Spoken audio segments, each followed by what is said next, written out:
Hey Alpha fam, welcome back to another episode of Alpha Commission. Just wanted to go over the VIX really quick. What you see on your screen here is the volatility index for the S&P 500. This is measured in years, so as you can see, the trend over time. Of course, we had some pretty low volatility back here in 2006. We had extreme volatility in 2008. I think that was the housing crisis and all of those things. And then there's the lows of the 2017s. And then, of course, we have the Corona peak where volatility was pretty much as maxed out as it was in the housing bubble. And then we got a nice kind of return to normal, at least in terms of volatility. Still a bit high, but of course, this war with Ukraine and the inflation chaos is just driving us higher. And I've already marked out, important levels on the chart for you. So if you use this, feel free to give me a shout out. But this volatility level of about 31 here, that's where we don't want to be over. It's just extreme levels. And then this 20 to 13-ish area, this is where business really thrives, right? So, of course, these levels can change over time. This is just a relative volatility, but as you can see here, we do often see these pushes up, then instances of calm, and then another push up. And what you can see is this little hook at the end of this one. Don't know if you noticed that, this little hook. I was describing that last time that I was talking about the VIX, and I was saying, oh, look, it looks like we're breaking underneath this threshold of 30 on the VIX over here. And so maybe we can have a chance to have a little bit better market conditions. And so far that's true. If you look at Bitcoin, if you look at a lot of the charts that are highly dependent on volatility, well, they've been kind of in a little pause. They've been in a little pause. This has been for the last week or two. Of course, there's been push-ups and push-downs, but we aren't seeing the type of spikes that we saw over here. We aren't seeing this rapid drive up the way that we saw here and here. We're just kind of chilling along this, danger line, right? Just kind of like one toe into a hell, and then we're just all here in Earth where it's pretty chaotic, and we're far away from heaven down here, okay? So I think the important thing here is just that you can see that we didn't really break our trend line down. We're still making these, higher lows. And so there is the potential that we can just suddenly find ourselves into one of these kind of like hooks and push our way up even higher. And it wouldn't take much to set that off. Just, a shot fired across a border in a NATO country. Um, the Fed doing something crazy. But we are in this area of kind of consolidation here. Usually we do have these more fiery kind of wicking patterns where it's just chaotic, right? But yeah, we are holding in this kind of tight area right here. And this has in the past preceded, some type of major move, either up, or down, right? So be on the lookout for this because if we start breaking under here, then the closer we get to 20, the more likely we can have a rebound in the market. And of course, the higher we get above this 30, the more likely it is that we're going to have a major market crash, like a major one, because these levels aren't good. These are the worst possible levels, okay? So for us, for the VIX, being up here is hell and being down here is heaven. And just wanted to kind of get that out of the way. And so let's go ahead and just take a look at some other markets that that we have going on here, like the S&P 500. Right now, we are actually in the same type of holding pattern that you saw with the VIX, the volatility index, which is basically that we're in this indecision area. We're making higher lows, but we're still in a downtrend. And perhaps we could make our way back up, capture some of these levels, and then if the volatility keeps going down, maybe the worst of it is over. Maybe this wick was the wick that pushed us up, and this is the bottom line. You might expect that we could come down and retest like 4100, but you know, if we keep moving in this type of higher lows, then there is a potential the market could turn around. And I had been predicting this downtrend ever since we broke this line up here, and of course we kept shooting down. And even when we had this rebound, I was saying, nope, we're gonna go down. So I've been marking off these levels, and we've been following this for weeks and months. And so I think this is the first chance that we have the possibility of putting in a bottom. And, while others may say that there is a ways to go, and that's true. That's true. It is possible. If we just kind of zoom out, let's see, probably a weekly, you can kind of see how this the S&P behaves. Yep. You can see just how overextended we are. So when we had the Corona dump, we had this 35% drop, and a 35% drop from up here, our local highs would put us all the way down to 3,000. Okay, and we're up here, so we could potentially come down another 25% off of this market. Okay, that's how fragile we are. We could come down another 25%. And don't think for a second that that won't be exaggerated in crypto. Okay, if the S&P 500 falls 25%, which would be in line with what we did during the Corona crash, just if there's a breakout war into the NATO countries, if the Fed really, increases rates harshly, it's possible that that's not all priced in yet, okay?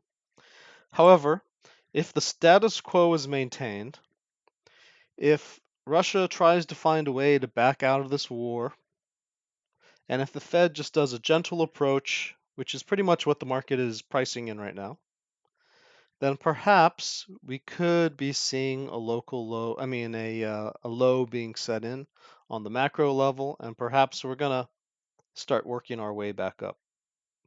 And so that pause in volatility, that pause on the charts here, that makes sense.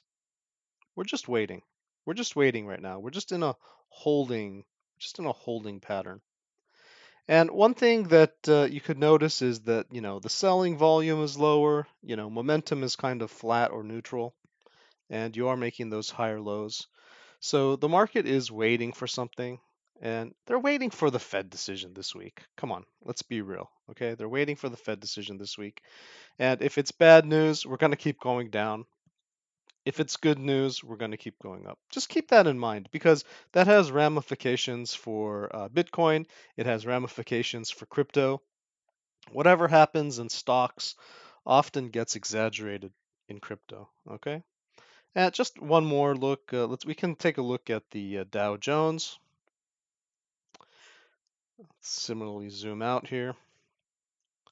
See just how I think about these things. And again, I'm not an expert on analyzing stock markets. You know, a lot of people go over this stuff and they don't really know what they're talking about. I'm just saying that crypto tracks, the stock market pretty well because there became a point where Bitcoin became traded essentially like a tech meme stock, okay? Very high volatility, part of the tech sector, and started to correspond a lot with the stock market. Okay, and so it's not digital gold. Gold is doing something completely other, completely different than what Bitcoin is doing. So if you take a look at gold, this doesn't look like Bitcoin's chart. This looks totally different than Bitcoin's chart. Okay, gold is driving up. It's having a pullback right now. People are taking profit, probably coming back to these support lines. Who knows, what's going to happen next.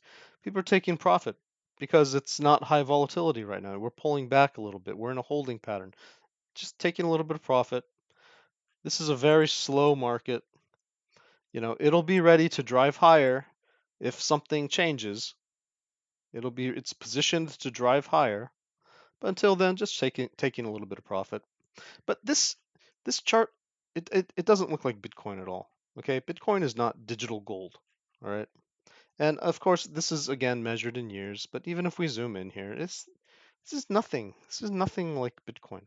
Okay, this chart is its own thing, its own animal, and it behaves totally differently. Just ignore whenever anybody compares Bitcoin to gold. They're just two different kinds of ways to hold value. It's just totally different asset class. Okay. Bitcoin moves more like a tech meme stock, a high volatility tech meme stock, which retains its value pretty well over time. So it's not like a crap coin, right? It's okay. It's okay. But it changes with the wind, okay? Whereas gold is pretty reliable. It does go through major cycles, but pretty reliable.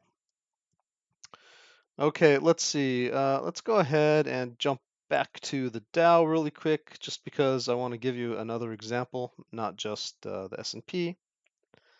But as you can see, when the Dow has a correction, it has a pretty big correction. This was a 50% correction, right?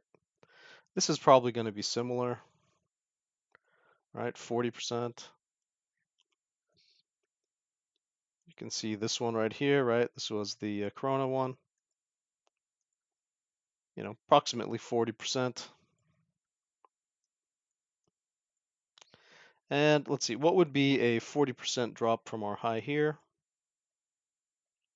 Not even close to where we are. Keep going, keep going, keep going, keep going, there we are, right there. Right here. And that would correspond with these support levels that I've had already marked out from a while back. Okay. Now, could we stop here? Yeah, maybe. Maybe we could stop here. Maybe we're developing a new kind of support if it's not as bad as what we thought. But I just want to point out something else that we've got here. I mean, other than the fact that we have potentially 20%, 40% to fall, I want to just point out something that I called a while ago. A few weeks ago, I was calling out that there was this head and shoulders pattern being developed on the Dow. And look at that. Look at that. It played out right here. See where we wick to? Played out.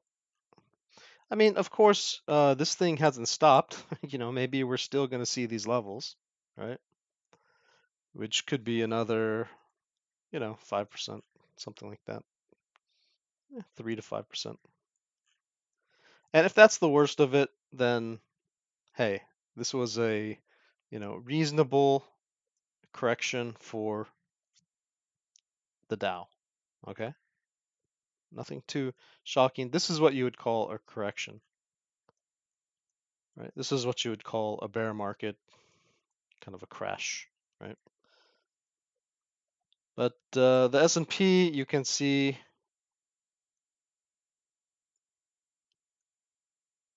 all right, already 15% almost. So again, a correction is 10%. A kind of crash, bear market crash is over 20%. And the fact that we're around 15% and we're in a holding pattern, making higher lows, but kind of neutral on the, momentum oscillators, uh, we're in a holding pattern here. We're waiting to find out, do we crash or was this a correction? It's all, we're just waiting to find out, do we crash or was this a correction? Now, Bitcoin, of course, Bitcoin crashed significantly, but that's common, right, for Bitcoin. It's a highly volatile asset, right? Let's say, how much is Bitcoin down? Bitcoin's already 44% down. If the stock market decides that it's going to have had a correction, not a bear market crash, right? And if the Fed somehow comes in to rescue it, or Federal Reserves around the world come in to rescue it, then what we could see potentially is the possibility for this to be a macro low here, at least for the time being. I mean, we might, we might chop sideways and then have a crash later. We might pump to 50K. So I'm not going to be all bearish news for you guys. I'm just going to try to give it to you straight. Okay, a lot of people are going to try to make, the bearish case, the bullish case. I'm not going to say any of that. I'm just going to show you what's going on in the market. I'm going to put out my theories, my hypotheses about what I think is going on. But, I'm not going to try to convince you one way or the other. You guys have brains. You can figure it out yourself. And basically, we're just in this box right now. Bitcoin's just been put in a box, but you can see we're following the diagonal directly all the way to the corner there. I told you to use the weekly in order to get a good perspective, because the lower time frames right now, they're just it's just going to kind of confuse you. If you want to see what this really looks like, put it on the weekly.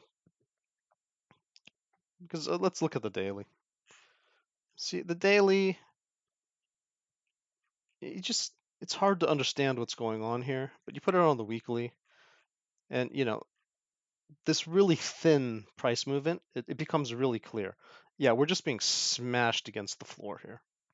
And the last time that we saw that was pretty much last summer, where we had these high points. And what happened? We had a nice capitulation and then a pop.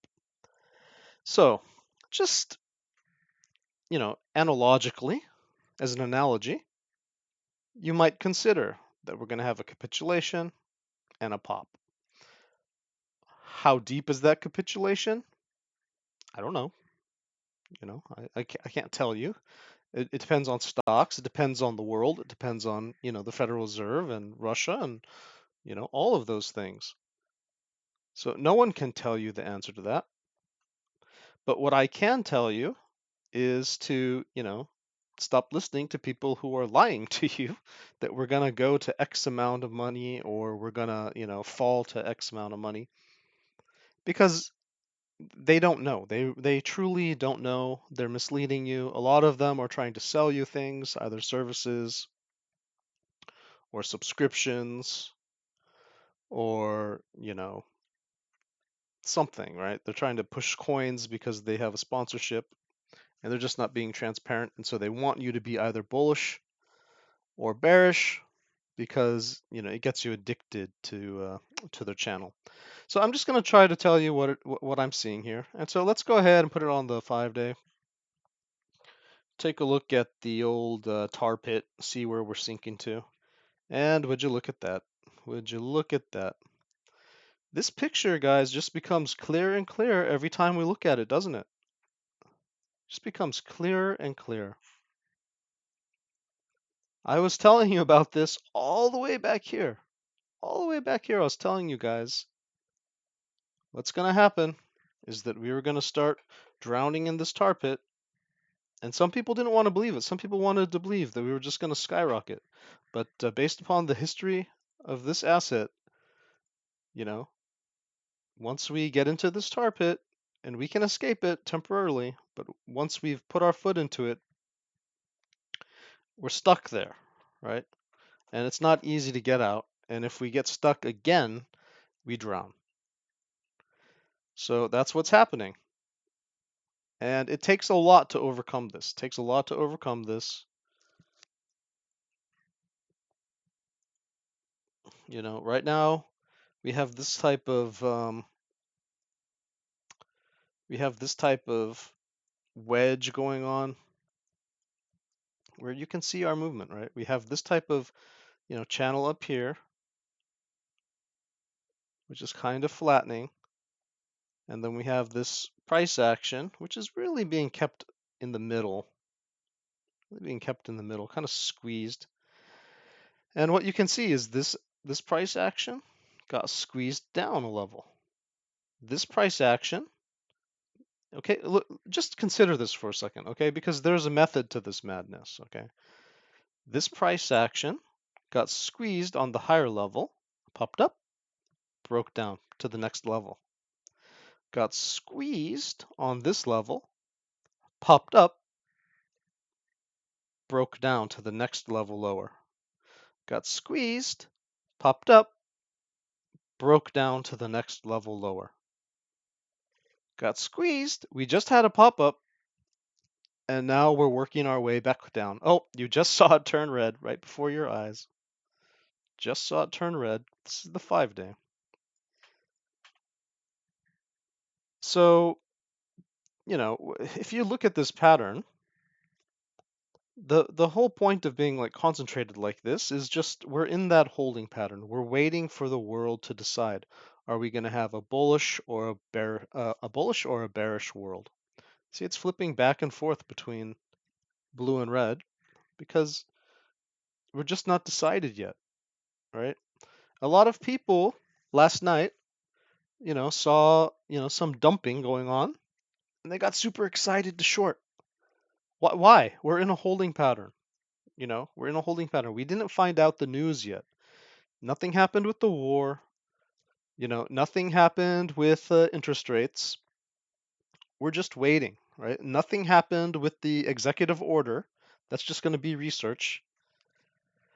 So, and Europe, Europe decided they're not going to ban proof of work mining, which big deal. You know what? Because all that mining would have just been done in the US, you know, anyway.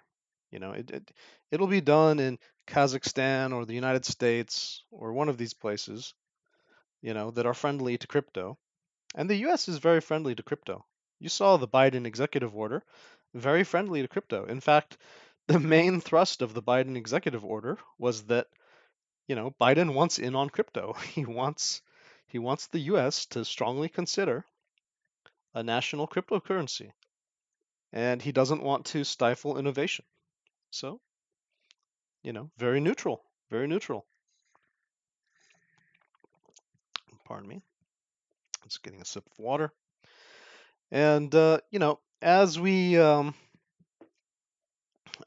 look forward, the main hurdle that we're going to have before us is some type of a black swan event related to Russia, where let's say that NATO gets involved and there's a shooting war across NATO borders, and then all of NATO, which is the alliance of the European and American powers, they're going to get involved in a war with Russia, and that can escalate really quickly. That could drop this market to hell.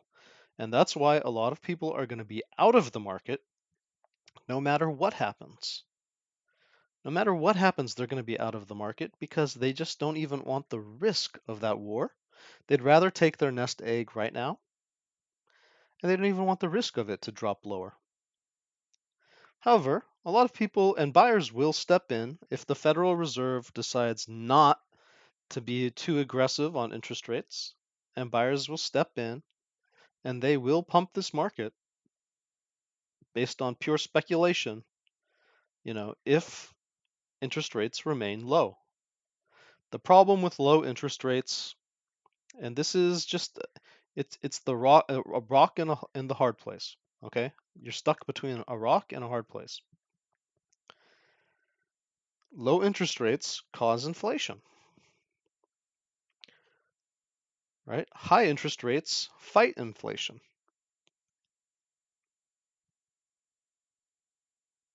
But low interest rates pump the market up because there's a lot of free money out there to invest in risky assets.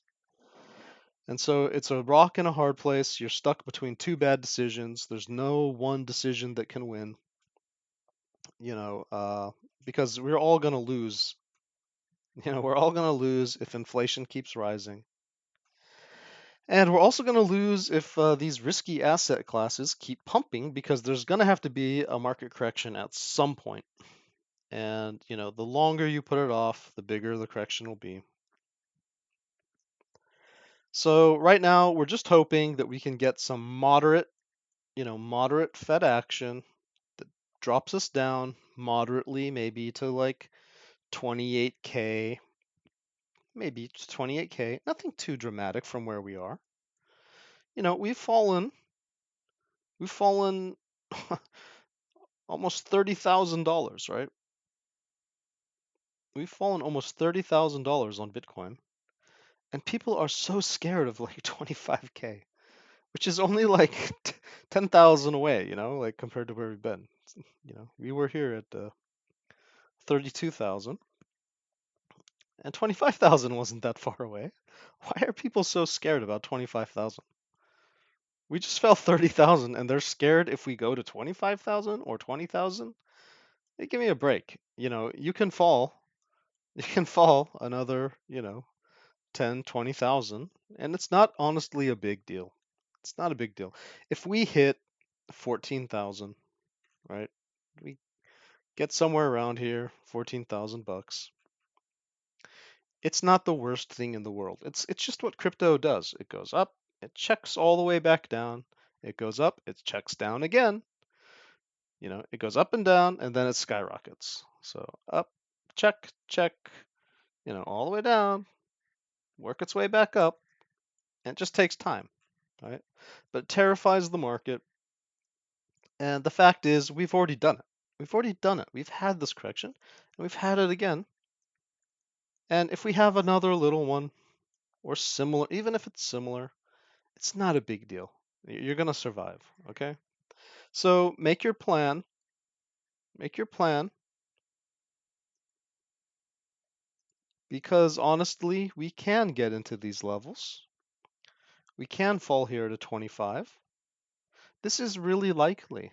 If we break down because of bad news with the Fed or war or whatever, probably we're going to see 25K, 26K, probably, okay? So, even in a moderate situation, we're probably going to see 28, 30K, okay? In a moderate situation. In the best case, we could pop off just like this, right? If just peace breaks out with Ukraine, the Fed decides not to increase interest rates. To be honest, I think those two things alone would just skyrocket this market. And then we'd have to, come to terms with this later on when we have a correction for real. But for the time being, that could just pop us off in the right direction. Or, or any combination of good news could just have us have a run to like the, mid 50,000s at least. But if we have moderate bad news, then probably we're going to see 30 to 28,000. Kind of bad news, probably 25 to 20,000. And then if the stock market collapses and we have like a lot of bad news, the war is going really poorly. There's a lot of threat in the air. The Fed does a double interest rate hike, as opposed to just a single, hike. Then maybe we're gonna see like as low as, in my opinion, 20 to 14,000. I think that's possible. I think 14,000 is very possible, and a lot of people will argue with me about that, but I don't care. I've gone over everything, and I could see 14,000 being possible. And a lot of people say it should be more shallow because Bitcoin typically stops around the 200 weekly, maybe flash wicks down here at the 200 MA, this 200 EMA. But we flashed all the way down to like the 300 or 400 on Corona, and that was with Fed intervention, right? That's what got us back up. If we don't have, if the Fed doesn't have any more ammo, or worse, the Fed causes the crash, and we have a global recession, and it's not just the U.S. Fed. These are the Federal Reserves all across the world. Okay, you have to to mathematically add all of this stuff together. Then we could see a crash similar to that, where, we're gonna see these like this $1,400 value, just in my opinion, okay? That's worst case situation, 14,000 Bitcoin. Of course, right now we are just in this kind of like a golden zone.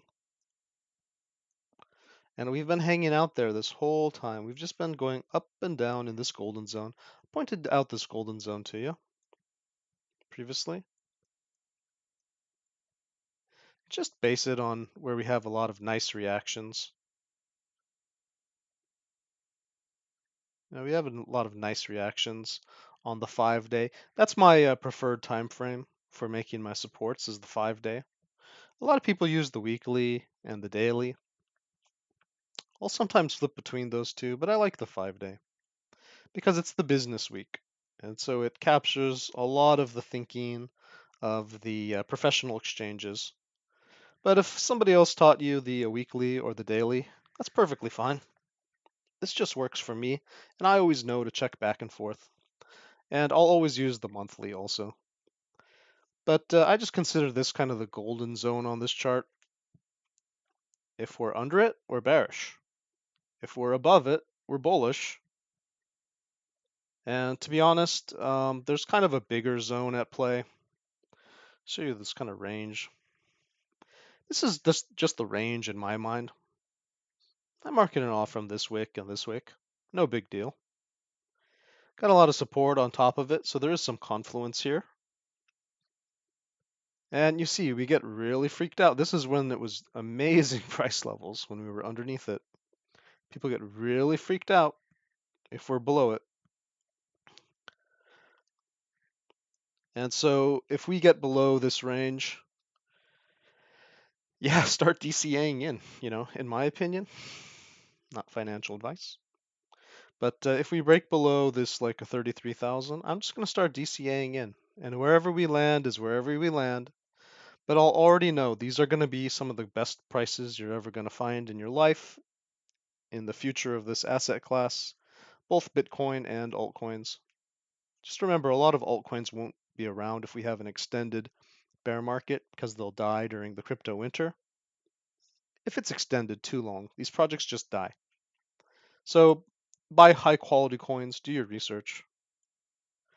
But in general, for those that will survive, these are going to be the best prices you can buy for them, and then it's only going to be up from there. And we'll quickly recover these levels, try to get back up to this blue line. Pretty fast, in my opinion. And you can see how that worked, right? Right, dip here, boom. Dip here, boom. Right, dip here, boom. And so similarly, boom. Whatever we dip to, yeah, it could take a year, okay? It could take a year. Who knows? It could take 2 years if we have a global war, right? It could take 2 years. Be ready to hold for 2 years. That's all I'm saying. Whatever you DCA in here, be ready to hold for 2 years, just in case. But just know you're buying in prices that will probably only go up, right? So we're in this area. We're right in that golden zone, starting to lean towards the bottom. It looks like we might want to put in some price action down here, right? We're slowly getting there within this range. And when we break this range, just be careful. And when we get below this golden zone, just know like we're in that area that can really freak you out and some bad stuff can start happening. Let me go ahead and put the quicksand back on.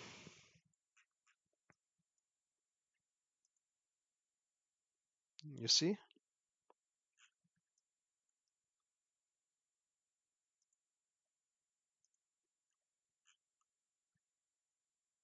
We break down. When we get stuck to the bottom, we break down.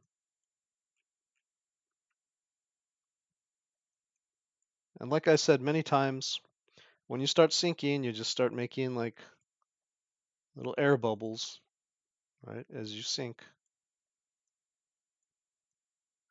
And they get bigger and bigger until you drown, right? And then you're at the bottom of the ocean, the tar pit, the whatever you want to call it, and you've drowned, right?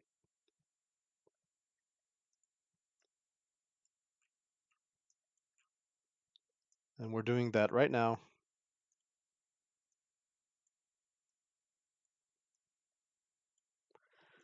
Like, like even when you pump, you can't get high enough to get out of the tar pit. You're just gonna drown, right?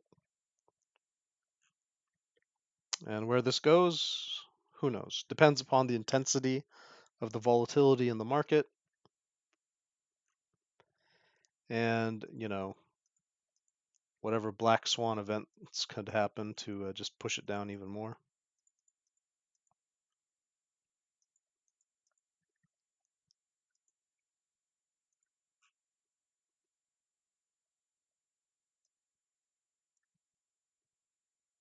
Let's turn this off. Let's see, what is this?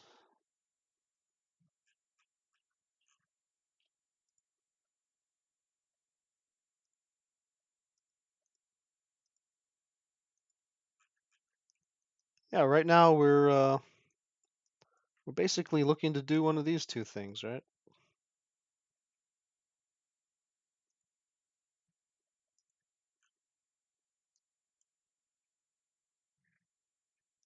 Pop up and get on top of this golden zone. Maybe react to these levels. This would be a good place to short somewhere around here, around 42,000. And then maybe you could long this as support if we were able to hold it. Maybe we'd have a chance to, pop up here. And what I'd be looking for is to try to recapture, these areas. If we can sit on top of this, then, this 46,000, if we can sit on top of this and hold it, then I'd say, hey, this market's probably going to turn bullish. If we break below this golden zone, which we've been hanging out in pretty well, I'm going to say, hey, we're going to at least test the lows, and then we have a chance to break down. Okay, so this could take more time.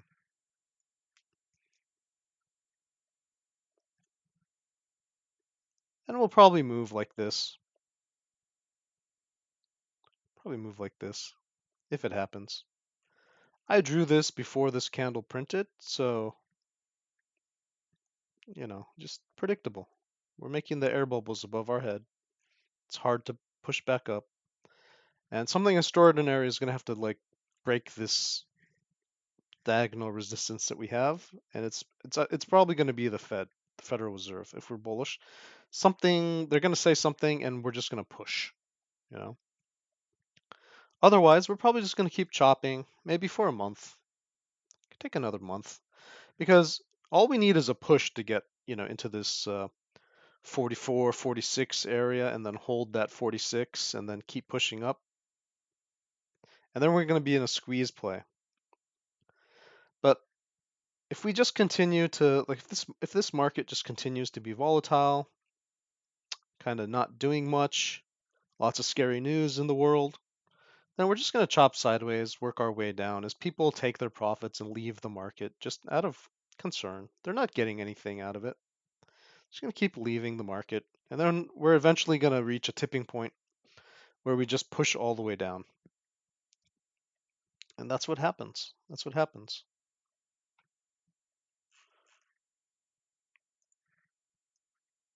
Right? I've showed you this.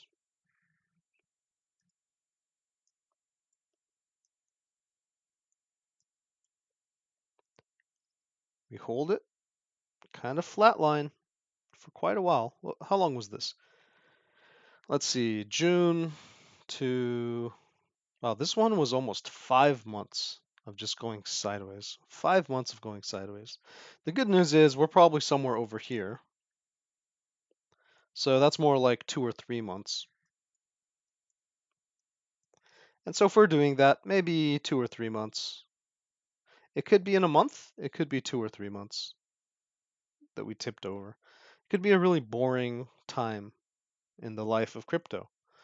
We'll find out. It could be accelerated. A lot of these movements seem to be accelerated, but at the same time, the rewards are being reduced over time. Like this was a dramatic drop. This was a pretty dramatic drop. Pretty dramatic drop. And our recovery, this relief was actually a pretty interesting, relief. They're getting more rounded. There's, less downside and less upside. But at the same time, it's becoming more predictable.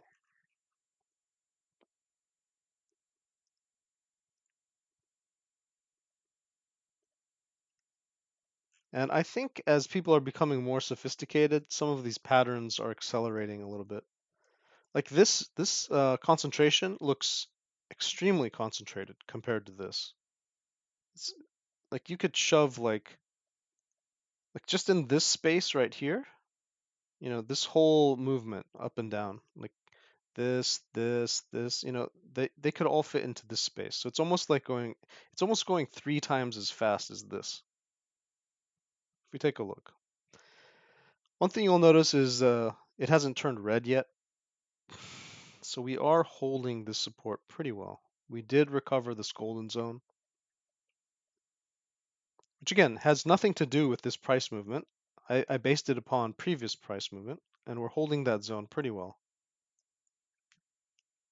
So there is a bullish case to be made, but nevertheless, if we keep angling down and we aren't able to recover these levels, this red line, this range, if we're not able to recover that, then we are going to just either keep going sideways in this golden zone and our channel is going to turn red eventually as we work down and then pop down.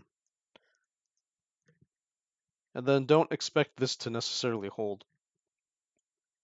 It can just break, right? These things can just break. Like it didn't stop for this wick, right? It just dropped. The good news is we do have, we do have a lot of price action in here. We have a nice floor right here at 28. So I put 28 on the table. 30 to 28 is possible. Maybe that's the bottom. If it's just moderate capitulation.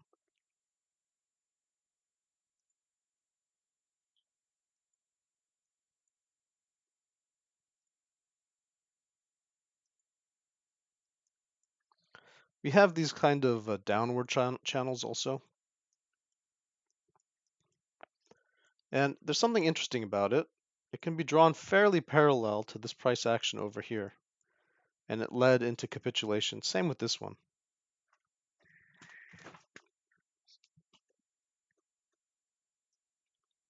See this? This line? Under, broke above, lost it, broke down. Under, never got above it, just broke down. This one was interesting because we got above it, just like here, and then under it, broke up, bullishly rebounded off of it. We didn't even come back to retest it. And I think this bullishness right here in the market, like everyone had all their stimulus checks and all their money, and they were like, okay, let's go for another round. Let's go for another round. And then we even made a higher high, right? Usually, you make a lower high if you're going to be doing correction mode. But they're like, nope, let's make a higher high. We're bullish, right? A little too bullish because everyone was targeting that plan B at 100K. But look, yeah, we're just following the diagonal down. And so what did I tell you that happens, right? What did I tell you that happens? I'm not making this stuff up. I'm showing you the truth. Right? On top, broke down, under it, under it, under it. How many times can you cling to the bottom of this thing before you're just wedged in and you break down?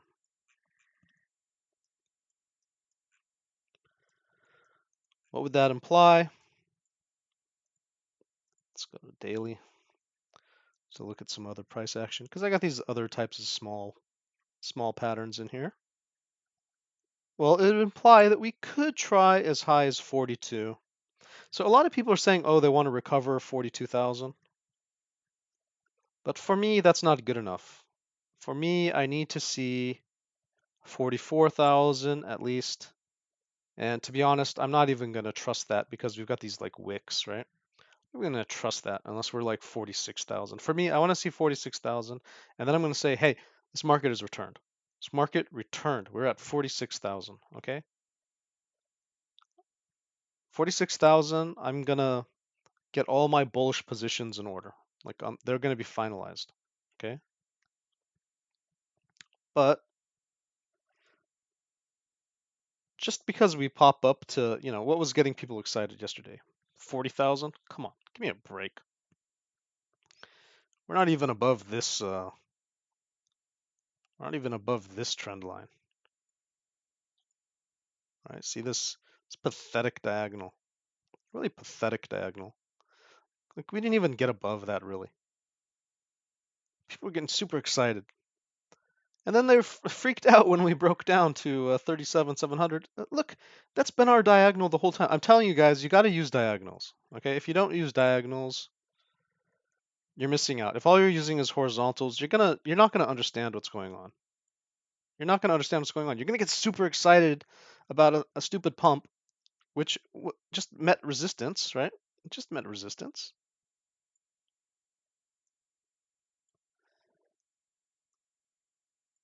And you're gonna get super, freaked out by a drop, which should have been expected. Like it was perfectly on cue.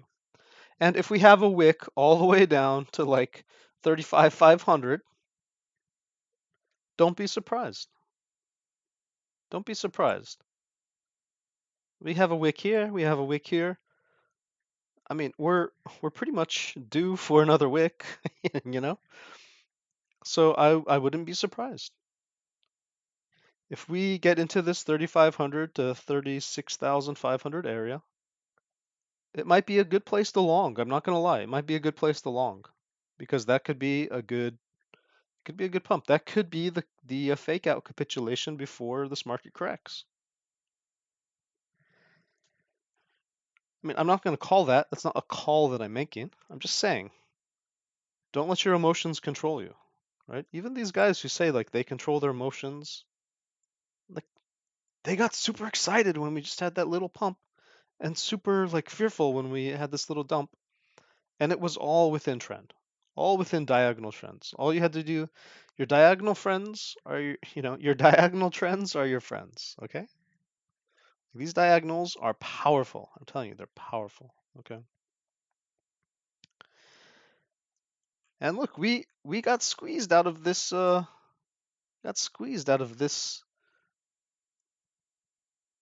of wedge here. And look how we broke back into it. Again, this is such a hard resistance. And I showed you why. We're in that tar pit. We're sinking. We're building up a cloud of resistance above us. It's going to take something to break us through it, you know? You don't need to be playing this range. You don't have to do anything. You can just wait for confirmation up here. If we get 44 to 46,000 and we're holding tight onto that, or busting through, join in. If we break below this 35,000, and definitely if we lose 33,000, we're going down. We're going down. You don't necessarily have to play this range. When you first make a range, that's the best time to play it because when you establish it and then you can play it, right? But then over time it breaks down, right? And what happens when it breaks down? It falls to hell. You don't want to hold in one area for too long. Trade one area just one way for too long because these things break down. I'm going to show you some interesting things.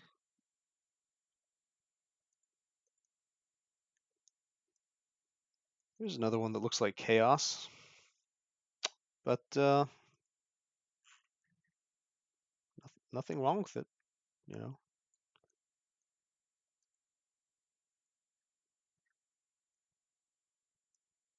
We've got this type of diagonal right here.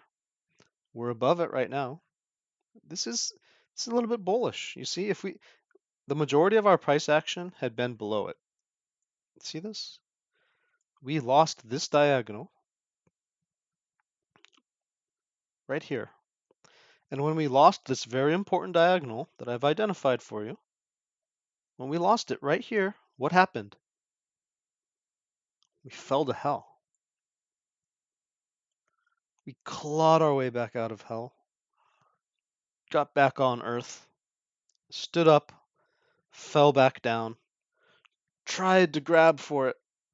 We couldn't. We couldn't. Fell deeper into hell. Luckily, we caught this horizontal diagonal, which kind of lines up with this price action. I don't know if this is on the monthly or the weekly or whatever, but some kind of diagonal here. Of course, there's a parallel one where this head just has, just some. You can put it here, right? Like this. Majority of the price action. These are just little wicks. Majority of the price action. These are just wicks, right? You get above it. These little diagonals. You marched up here, then you jumped for it. You made it. You fell down, got caught on this diagonal that you used, as kind of a step ladder. Broke down to this support that you developed, which was established way back here. These diagonals, I'm telling you, the diagonal trends are your friend.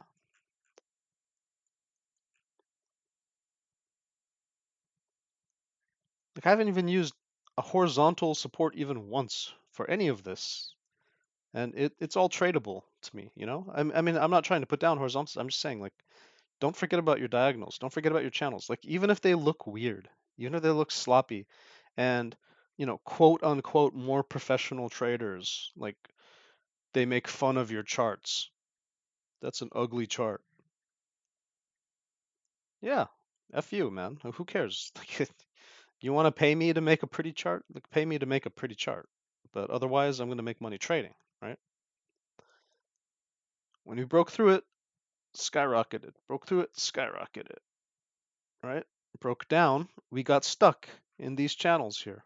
We got stuck in this price action. Look, broke. You could predict you're going to just move between these prices. And look, when we fell, I'm telling you, people got freaked out. I'm using totally different diagonals than before, but because you work these things out, you could see where you were going to land, right? When you lost it here, you could see you're going to land here. Worked your way back up, retest, got back up, broke down. This one's a very tough resistance right here. It was our very tough support, right? This was the support. This was the support. And again, you can finesse these lines, right? I'm just being sloppy because it doesn't matter. It's interesting how they cross over here. This is basically perpendicular to this one. And then as long as we were on top of this, it was bullish. And as when we broke below this, we were kind of bearish. And we're threatening to break down again. Threatening to break down again. So, watch these diagonals. Perhaps if we can reclaim this support, which is now a resistance, but if we can reclaim, I mean, it's not the toughest resistance, like this is the major resistance, but if we can reclaim this support and bounce off of it, and you can argue it's this one, and maybe we haven't lost it, but we did crash through here, And this doesn't look the most promising. You know, maybe we can get into this, maybe we can get into this wedge and pop up. The same way we dropped all the way down, right? Kind of drop down here. See that? This length and this length. So you could imagine a pop, you know, if we got up here in this area and then we popped up, you could imagine we just have another one of these like big pops. Just different ways of looking at things. Just showing you, we're kind of stuck in these like area and this diagonal consolidation. We're just kind of stuck there. We're testing this one, which is a super important line. It's a very super important. It's really important that we hold on top of that one. And then it's also important that we hold on top of this one, right? And what we really want to do is get on top of this one. If we can hold on top of this one, or perhaps in the future, one that's kind of parallel to it, and we just keep making higher lows, then perhaps we could recover, right? Perhaps we could recover. We just want to hold this kind of area. And down here is just indecision. And below this is bearish, right? What did I say? Below 35, below 33. That's going to put us below this line, right? So if we break down there, where else are we going to go? We're going to do another one of these type of things, right? That was just brainstorming. I'm not trying to prove anything. I'm just brainstorming with you.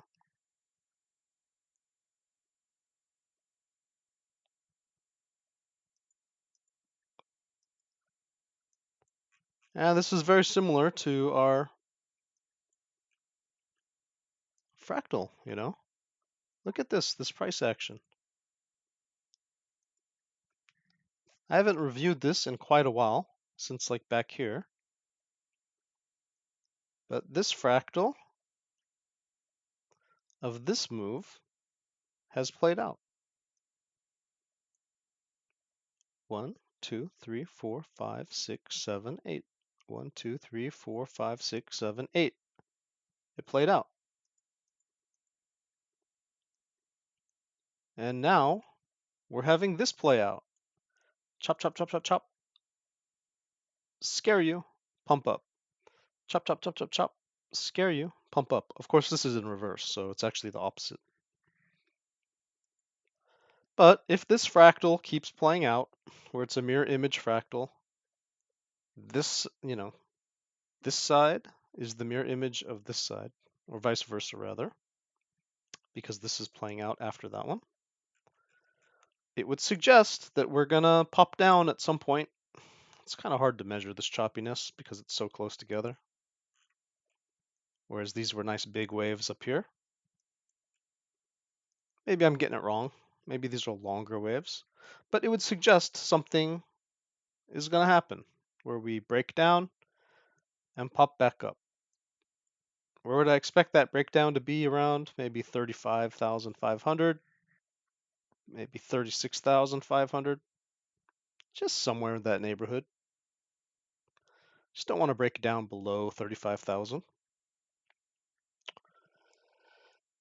And if we do that, then I would consider it a long in this area, just based upon this fractal, but also based upon other things that I showed you. And to me, this is a reversal pattern. So this is actually another point in the bag of the bulls. Doesn't mean it's going to work out. It's just a stupid fractal. In fact, this is one of the weakest kind of fractals because the further away you get from the middle, the less it's valid. It's doing okay so far. Some real exaggerations, you know.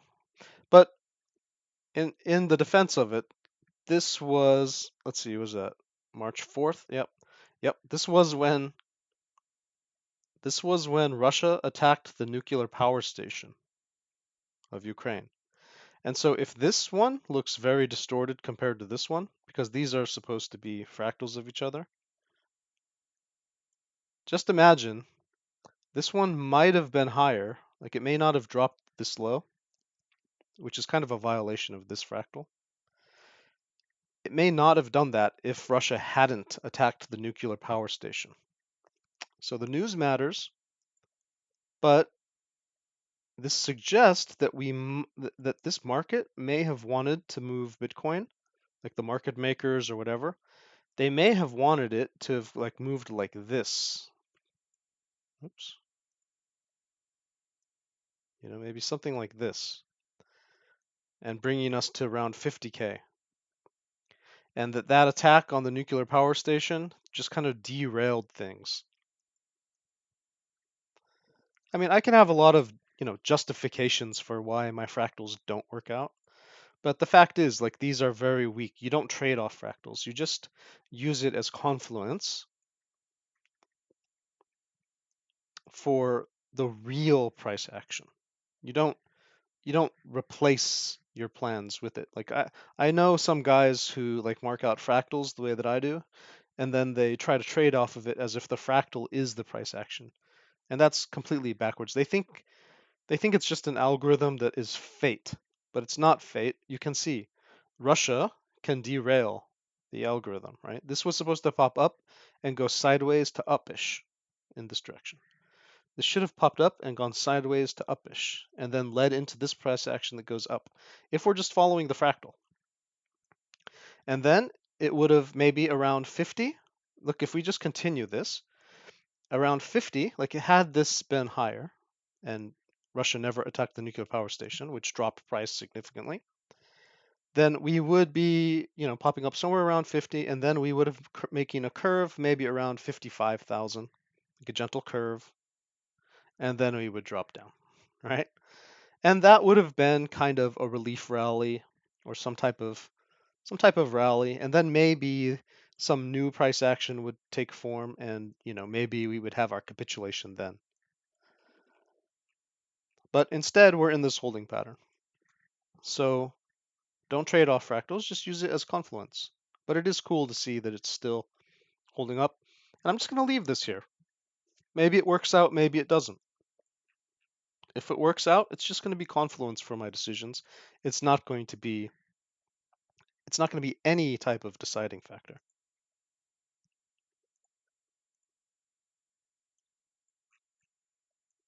Let's see.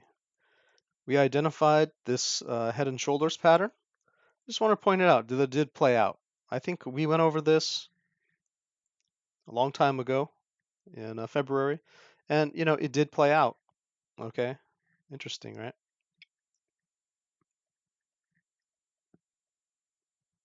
Maybe there was a little one right here that played out also. See, popped right up. Is there a little tinier one? And then we popped up. I don't know. But anyway, something that's interesting. Pay attention to some of these patterns, They can get invalidated pretty quick.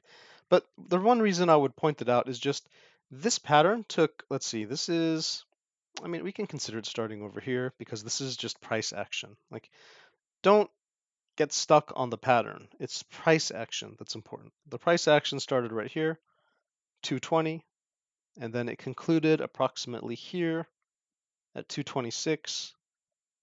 So it took like a week for this to form. And then it should be no surprise that it took a week for it to kind of like start manifesting itself, and then another week to play out. If something's formed on the weekly, it can take a couple weeks to play out. If something's formed on the daily, it can take a couple days to play out. If something's formed on the hourly, it can take a couple hours to play out, right? So don't get stuck thinking that if you didn't just like people were saying, "Oh, we didn't rock it up here, so your inverted head and shoulders is invalidated." And I was saying, no, like give it some time to play out. Like this was formed over the weekly. And sure enough, a week later, it played out. Right? So also give these formations some time. Like some people say, like Head and Shoulders, they rarely play out on Bitcoin, or they're like these patterns don't play out. No, it's because they expect it to play out immediately.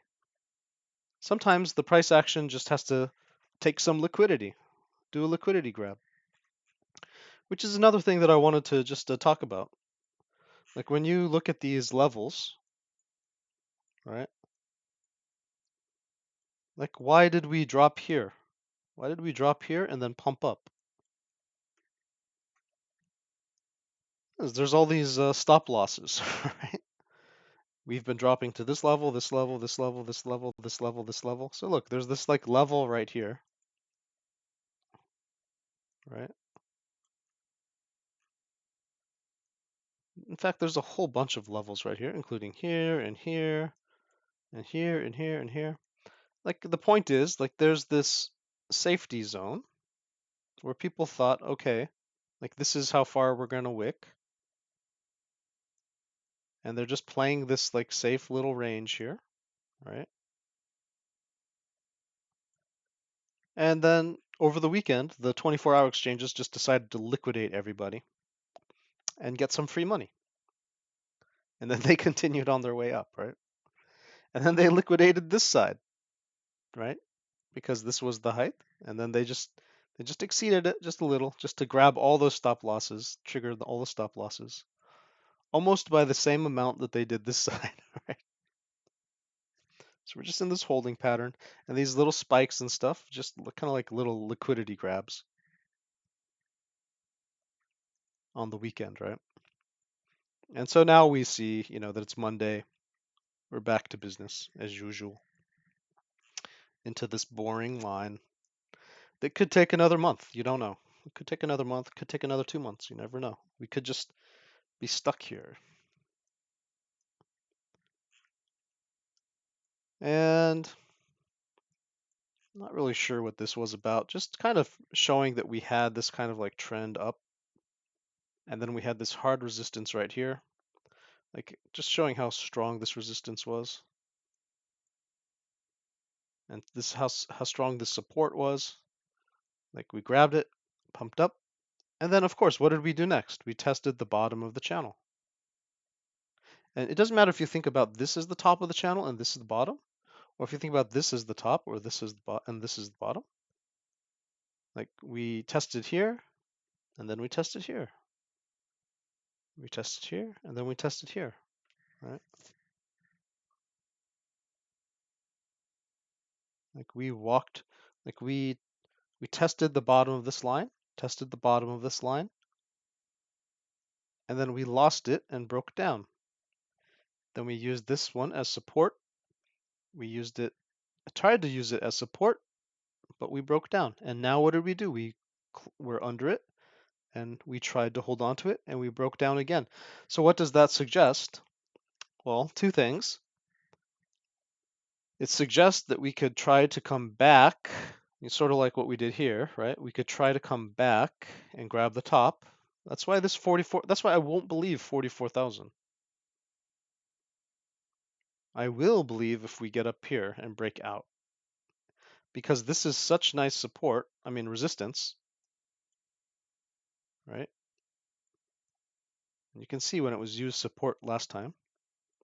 There's such nice resistance that if we flip it into support again, it can support a lot of price action. And so that's what I'd be looking forward to.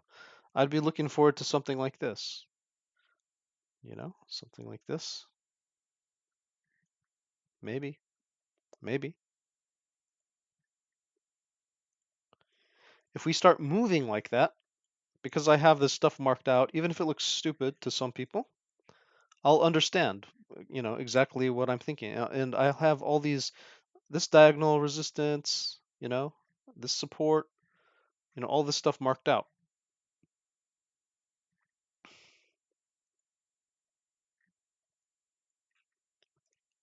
And just kind of showing this zone is very important for when we flip. And we touched that zone. We touched that zone and then we flipped it, right? I mean, we maintained that side. But if we get down here, You see, this was marked off before we broke down. This I suggested would be a good buy area. This was a buying point. And then I suggested if we broke down here that it would be a good stop loss because we could fall further. But look, that's crazy. It hit perfectly. It hit perfectly. Look, I set up this whole buy zone, and then I set up a target, like just based upon the price action, right? I set up a target, and then I said it should hold on this, in this channel. And if it doesn't, then we're probably gonna, break down, and we'll still be within the buy box here. You could buy lower, but if it kept breaking down, because if this was a head and shoulders, then it would break down. And look, it worked out perfectly. You could have longed right there.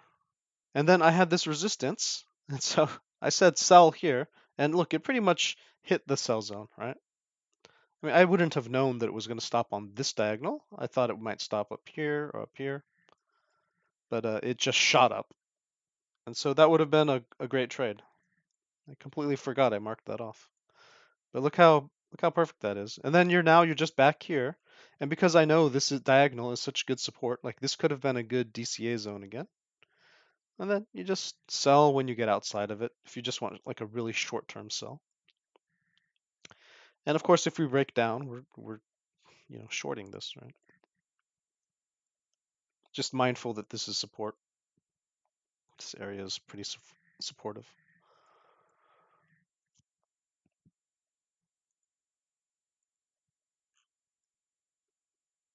Yeah, this is a big one. It's a big one. This is a fractal that I made of this price action. So I think I pretty much took it from here, this point.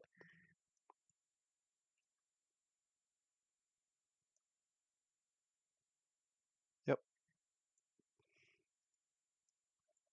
And so just if something similar is playing out, where this was the relief rally, right? This was the relief rally, and then its shoulder is this shoulder right here, then the magnitude of these movements would play out like this. And you're going to be shocked, but look how similar that price action is, right? If this was the shoulder to the relief rally, look at this. A peak. This is just incredible, right? Just incredible. A peak, a pop, kind of its own shoulder on the shoulder, a breakdown, a second breakdown right here, a higher low, right? Pop, a dip, a breakdown, a little pop, a pump, right? And this kind of like these two got combined. A breakdown, a pump, and then it suggests a breakdown, and we're breaking down, like right around that area. And then, choppiness basically until we drop. And I shrunk this fractal. I manipulated this fractal to fit the price action because the only thing that we care about is the price action on this type of a fractal. We don't, because it's the psychology. We don't care about the magnitude. The magnitude is just a function of, the intensity of things. This is based upon the psychology of things. And so you can play around with the size of it. And so by generally fitting it, you can see I can squeeze it a bit more, right? So this is a little bit over. This is a little bit, under. This is about the same, right? This is a little bit under, a little bit over, approximately the same, right? Then you would consider this to be the psychology. I think I want to connect where we are primarily.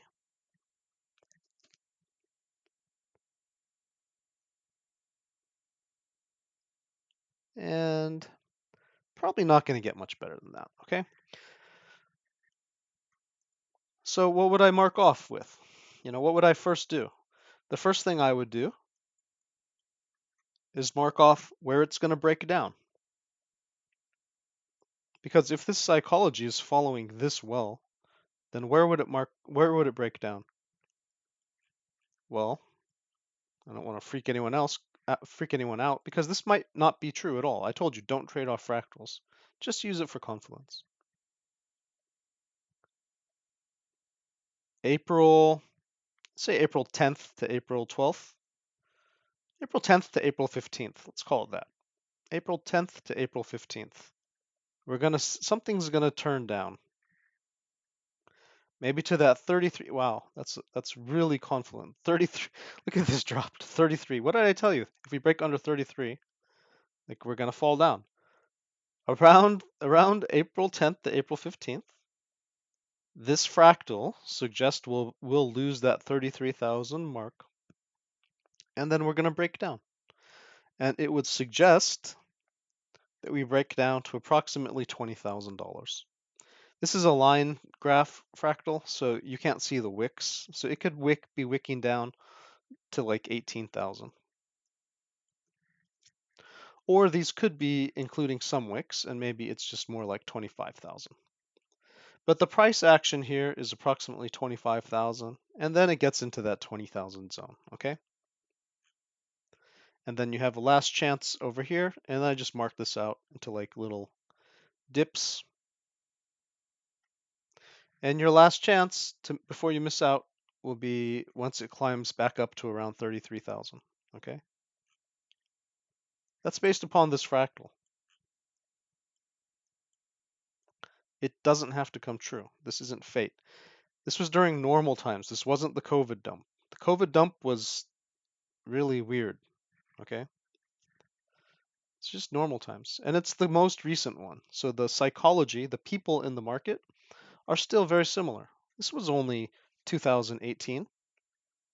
The people who are trading these assets, the institutions, they're still the same institutions. They're still the same people, right? I mean, there's a lot of new people, but it's still similar. So of course it's going to have its own unique fingerprint if it does happen. It's going to be totally, unique in how it finally plays out. Could be deeper, could be shallower, but it gives us a nice guideline that the people who have been in the market for a couple of years, their psychology would play out this way, and that might guide the market. And so if you see something similar working out between April, mid-April to, July, you might want to buy in during those times. Just saying. Just saying. Don't come and say I didn't give you a heads up. Like, you want to be buying this summer, okay? Like, that's my opinion. If we dip down, you want to be buying this summer. And then if you see yourself if you see the market clawing its way back up, you might want to get back in if you haven't yet, okay? Which, by the way, it's just funny. That's the same price that we were here, the same price that we were here. So that last chance is kind of like, hey, like we've given you this chance several times. Like, get on board or get out, right? And then this is for the brave-hearted. I already told you, I think that we could go as low as 14,000 for the unique fingerprint of this one. Like if the world turns to hell, I think we could easily see 14,000. Just my opinion. And then if the world just stays calm, I think 28 to 30,000. And hey, man, if we get just like world peace breaks out and the Fed just does the unexpected and delivers extremely good news and there's no recession and blah, blah, blah, then maybe we can just pump.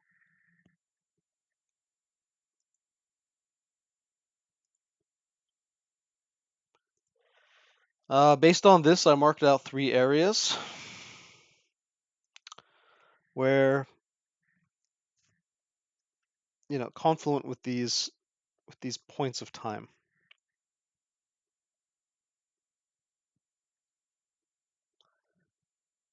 On this diagonal, which where did I have that? There we go.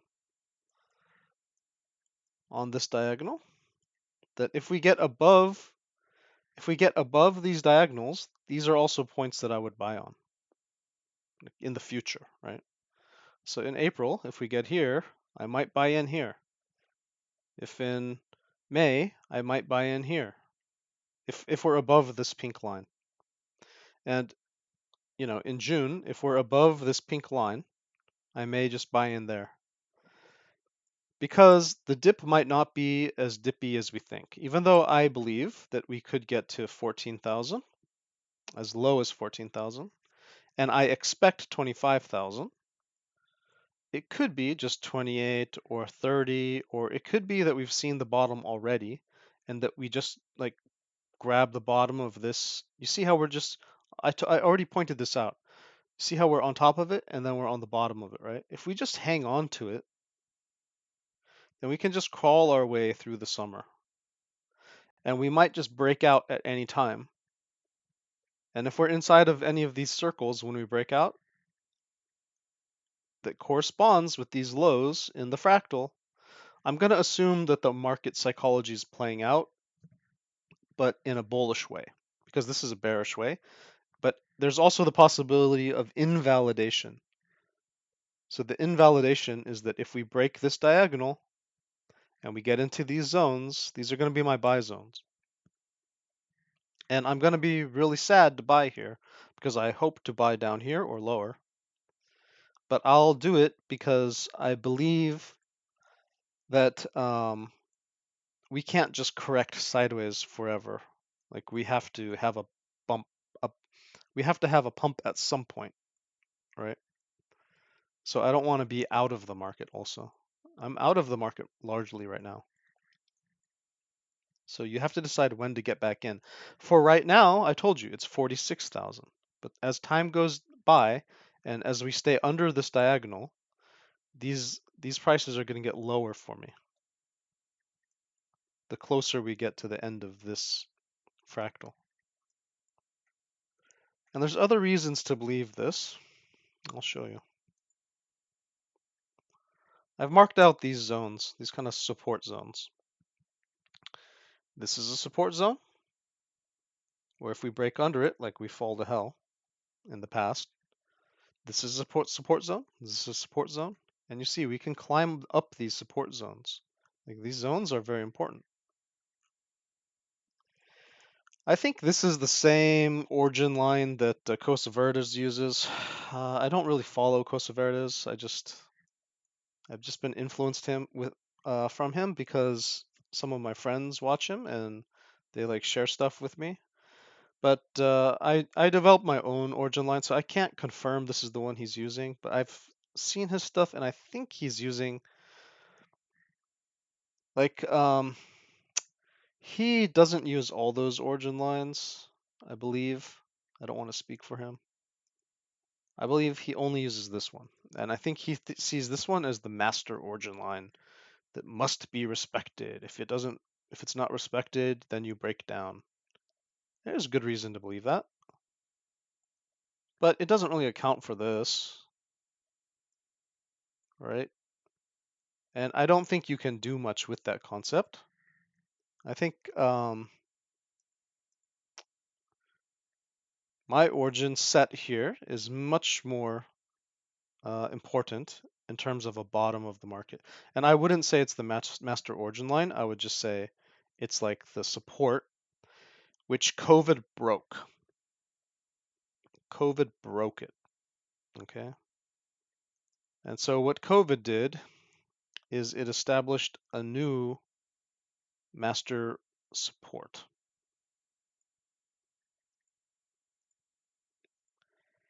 And this is now here. And that's why I think this fractal has huge validity, because it's using the new master support that that um, that the bots, that the algorithms, that the big institutions had to deal with when updating their models to account for the intensity of the drop on the COVID crash. And so, if you look at these numbers, it's 20,000 to 30,000 is that bear market drop range, which is in line with every other theory that I put forward, and it happens to be confluent with the new master origin line, which I'm hypothesizing. And if I'm hypothesizing correctly, and I'm the only one saying this one, then the new master origin line will be confluent with the fractal that I played out here. And all of this is theory. There's no basis of fact for this. It's all a theory. And so I get credit if it works out, and if it doesn't work out, then it's just a whimsical thing that I warned, might not happen. But then we're going to establish this support. You can see this price action is playing right there, which is a big coincidence. Price action playing right here where this wick is, big coincidence. There was a wick up here also, right? And then these two levels are going to be new like mid levels, mid channels on this new master support. And that this new master support is replacing the old master support that endured the history of Bitcoin, and we're going to create a new one. Now, maybe we don't. Maybe we don't, and maybe this was just a black swan event, and the lowest we can go is this line.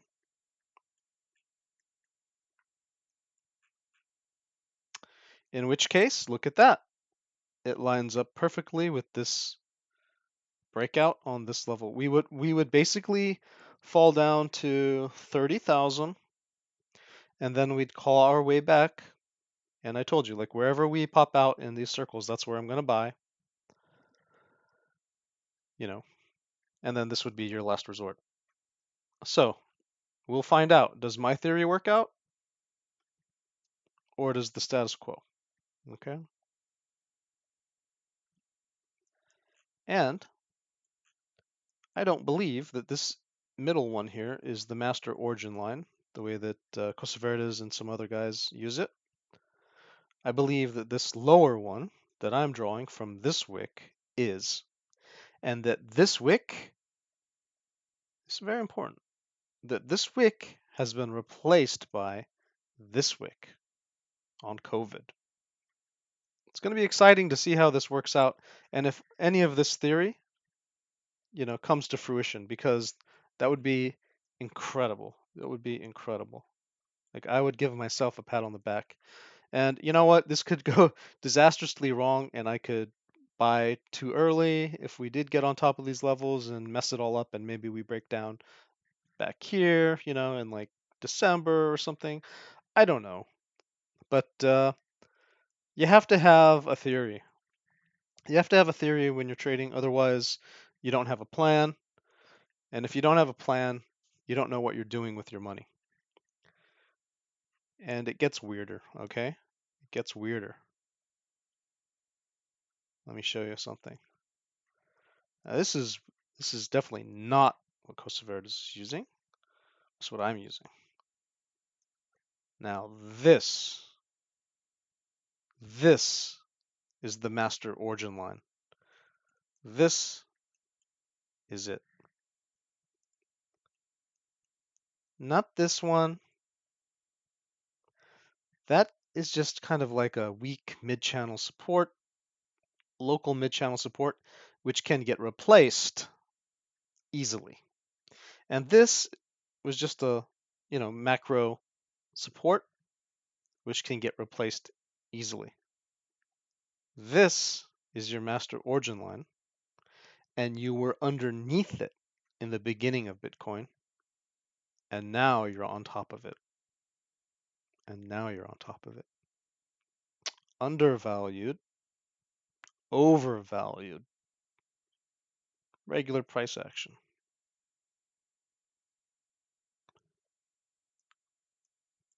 So this is totally my concept. And I'll try to make this more visually easy to navigate. But I can turn on the bar graph here. And let me change the color of this fractal because I don't want it to be confused. Maybe yellow? Okay, yellow's fine. And you can see this contrast very easily. Here's a mid-level. Here's a mid-support. Right, this is the mid-channel. And the top, we maxed out, broke down. This is the blow-off top. The relief rally hit the mid-channel perfectly. And just notice these diagonals and how they work out. You see this bottom? It tracks it perfectly. Right? Broke down. This was just a breakdown. It happens. You could have a little wick on the top. It happens. This was a black swan event.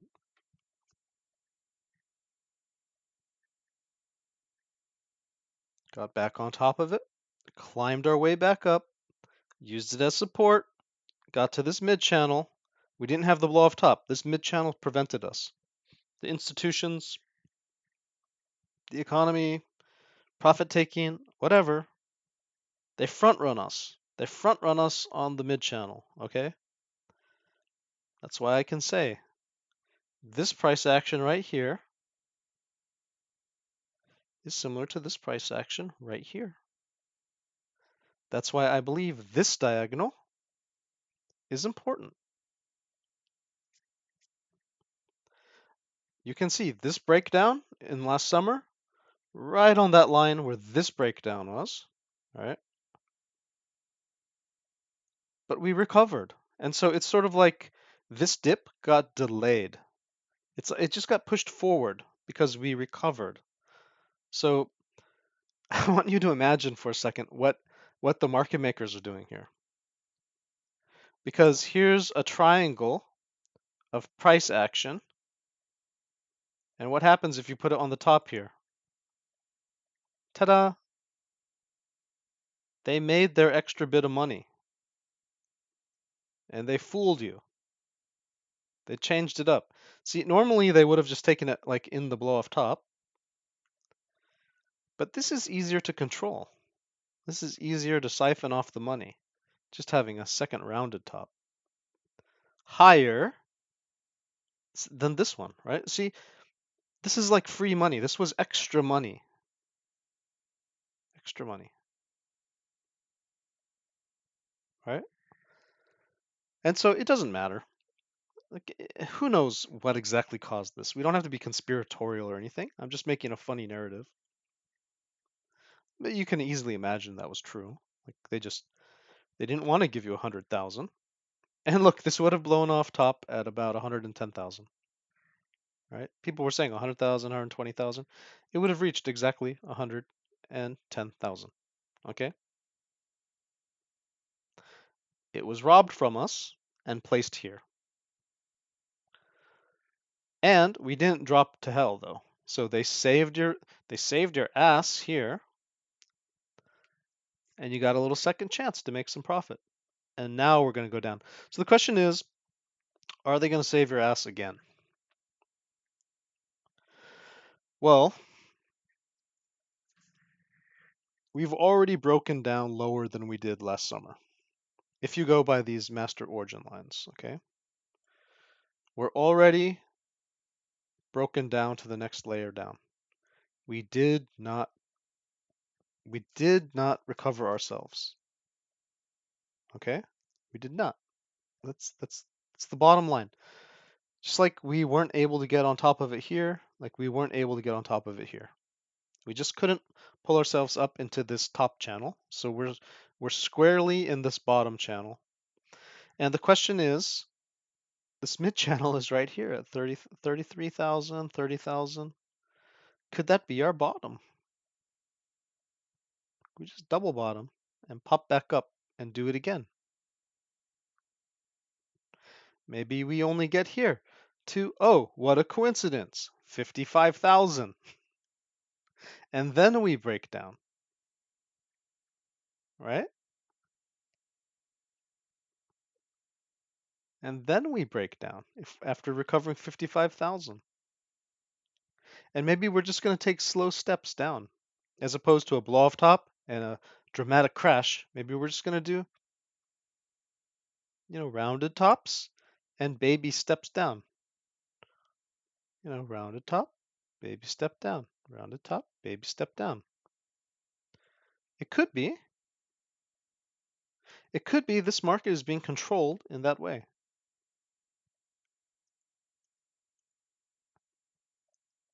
Or we could have this type of flash crash play out. That's why I have a plan for both ways. And what's the dumpage on this? Check it out. It's pretty cool. It's pretty cool. I don't see anyone talking about these type of points and doing this type of thinking. You're at the right place. From this point, which we have identified as being on the same channel, same support resistance as this point right here.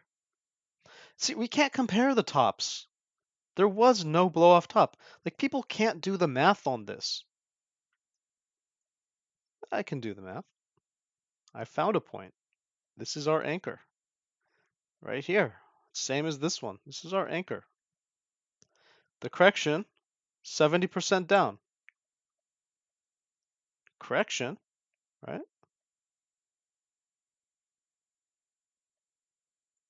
70% down. That would put us around 20,000. Put us around $20,000.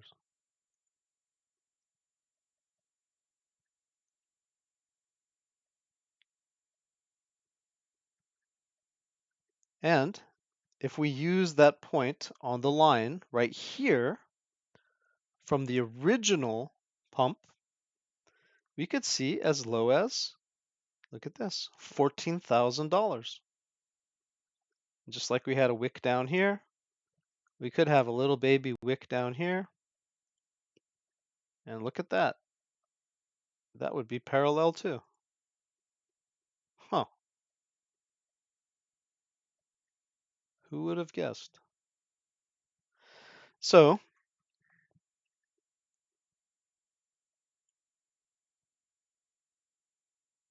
that's my worst case scenario.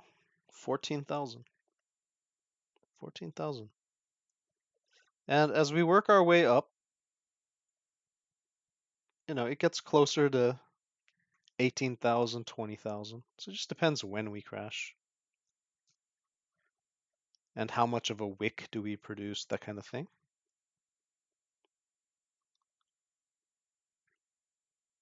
And if we're measuring from the top of this one, we do see this price action. We're going backwards in time here, but this was the lowest point. We see the price point was 70% down, right? And so 70% down would be 20,000 from this point. 70% down from this point, because we have 2 points, right, on this line, on this diagonal. We have this point and we have this point. Here we only have one. So I can only measure from here on this one, 70% down to the bottom. But this one is complicated. We have two options to create the same type of average movement. And I'm almost reluctant to use this one because it doesn't really make a lot of sense. But this one could represent a third wave, and I just want to put that out there.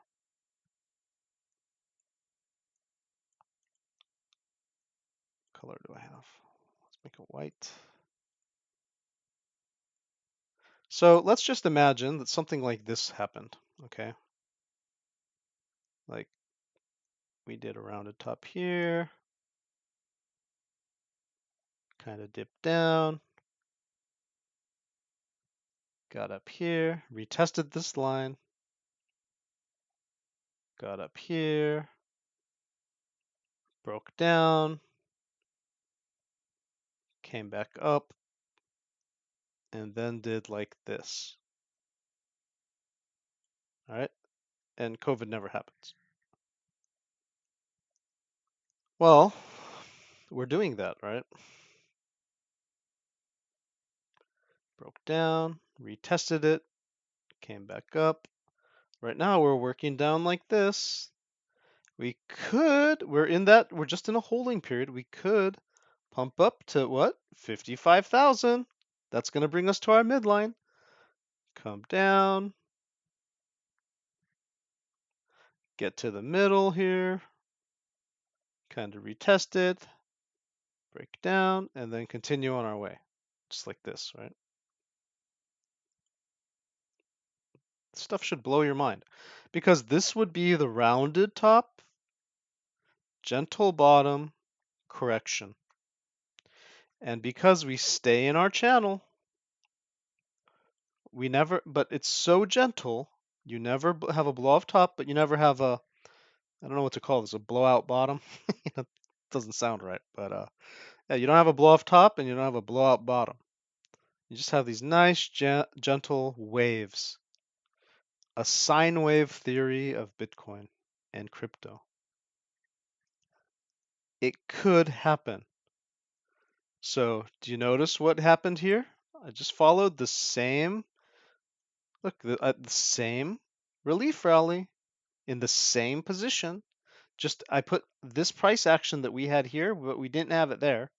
Like if you took the fractal of this and put it here, and you took the fractal of this and you put it here, you would have a sine wave theory of Bitcoin,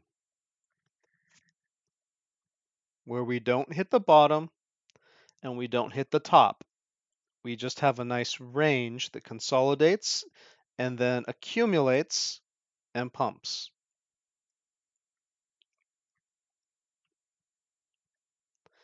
That might be the future of Bitcoin. And maybe this is you know, a hybrid that leans towards blow-off tops and blow-out bottoms. And maybe this is a hybrid that leans toward rounded tops and rounded bottoms. But maybe they're both just hybrids. And maybe, maybe this is actually the future of Bitcoin, right? On the next one.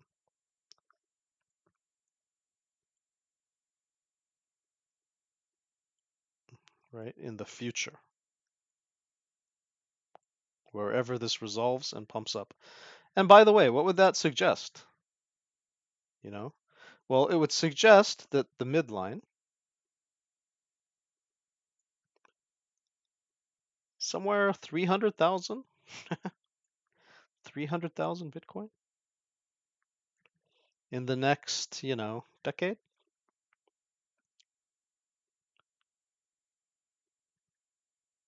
But it would suggest you're going to have to wait a long time for 100,000 Bitcoin. 200,000 Bitcoin. 100,000. 100,000. Yeah, end of 2023 maybe. I don't know. These are just this is too much of a projection. But it is quite interesting, isn't it? I hope you enjoyed that. Because I don't see anyone looking at this stuff the way that I'm looking at it. Yeah, I know. We see bull market support bands, which are horribly inefficient. And we see those rainbow, stock to flow things, which they have so much margin on them. It's almost, it's like, $50,000 up and down, like on the top side and the bottom side. Like, of course it's going to get it right because you have a $100,000 margin of error.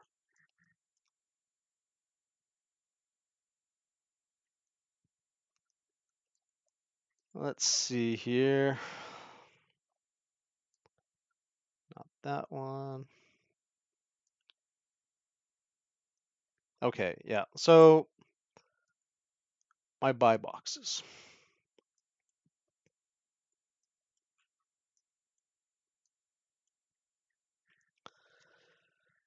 This is like nuclear holocaust, okay? These are like nuclear holocaust levels.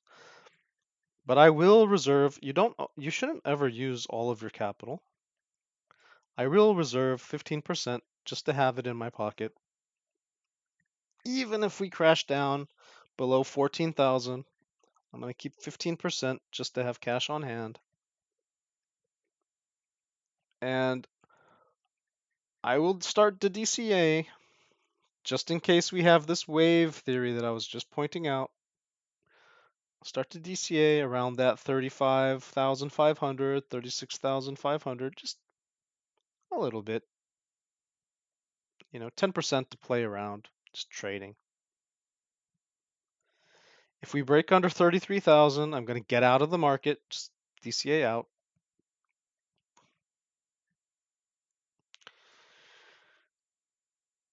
I'll put 25% in. If we get into this area around 30,000 to 28,000, I'm going to hold 25% just in case we get to that $20,000 area. Going to have 25% just in case we do this like COVID-y type flash crash down to this $14,000 area, which I told you is like the worst case scenario, which could be around 18,000 or 16,000 the more time goes on, because these are diagonals, right? It goes up over time. And unfortunately, these boxes can't be positioned diagonally, so yeah. But and then if we don't get that, then I'm going to spend my 25% on the way back up. Like if we round out and we just walk this line, right? Sort of like we did here. If we just, I'll spend 25% here, and if we walk back up, and I notice we're going to break out, we get a squeeze play or something, then I'll put another 25% in, which I was going to reserve for lower. And then if we get up to these levels, I'll put in the remainder, right? So if there's 15% left over, or however much there's left over, I'll just completely get back in once the market turns bullish. Because that'll be confirmation of bullishness. And then I'm going to be super mindful that we didn't just have one, but we had two dumps. And so if we recover these levels, I'm just going to be mindful that there's a possibility for another dump. So I am going to take my profit until we get to this second channel. When we're in the second channel, I'm just going to let it ride. And then I'll be mindful of these rounded tops. Okay? That's my plan. Don't know what your plan is. I don't care what your plan is. You can share it at the Discord if you want to talk about it, or if you want to put it in the comments. I'd be interested. But otherwise, this is my plan.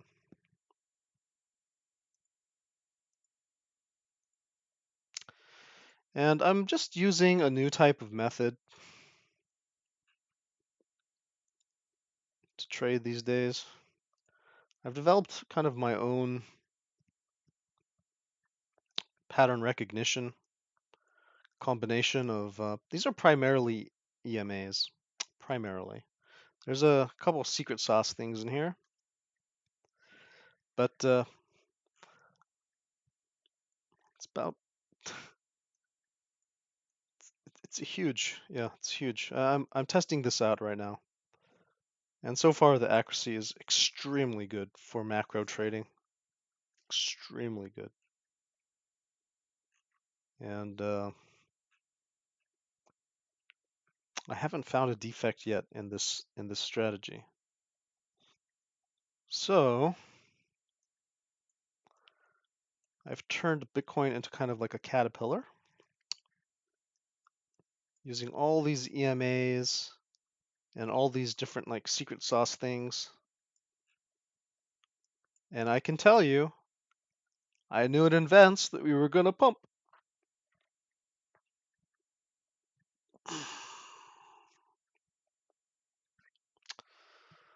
But that it wasn't one that I wanted to hold on to.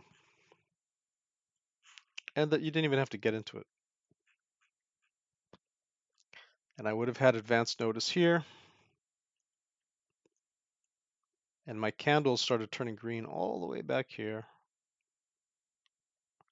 just to prepare me for this signal, which then prepared me for this squeeze play, which then prepared me for the crossing of these stars, which is significant, and the meeting of this threshold level. So already I would have just gone all in based upon 1, 2, 3 signals, at least by the latest here. 4 signals. Let's see, 1, 2, 3, 4, 5, 6 signals by this point. 7th signal. And then I would not have left the market as long as we were above here. And I would have just held on to it this entire time, gotten out right about here, where we broke right here. See this line? We broke down. We've gotten out right there.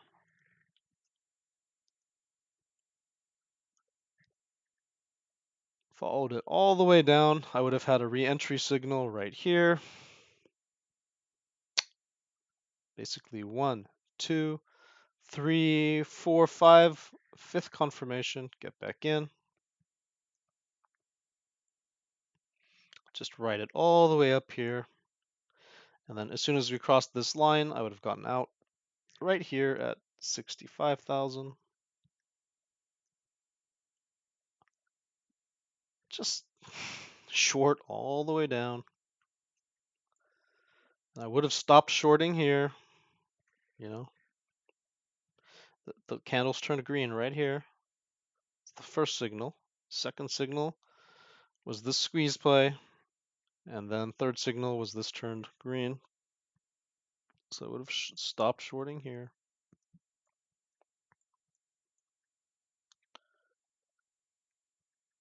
But I'm just in a holding pattern right here. So this isn't telling me to go yet.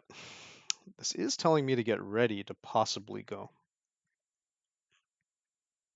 I don't know how reliable this system is yet, but it looks good. I think I've created something that's very interesting.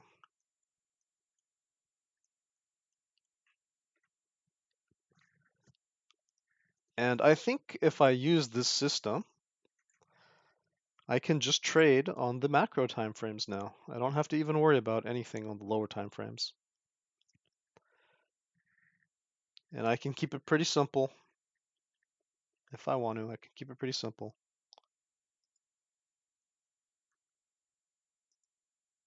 Kind of remove some of this stuff. I can minimize it as much as I want. But just using those very simple, easy to use systems, just in combination.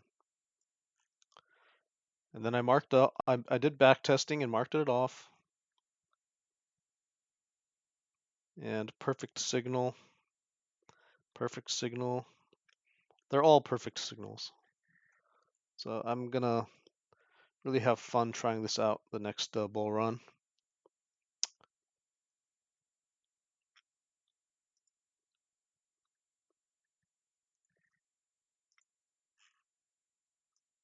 Let's take a look at how the weirder stuff is doing.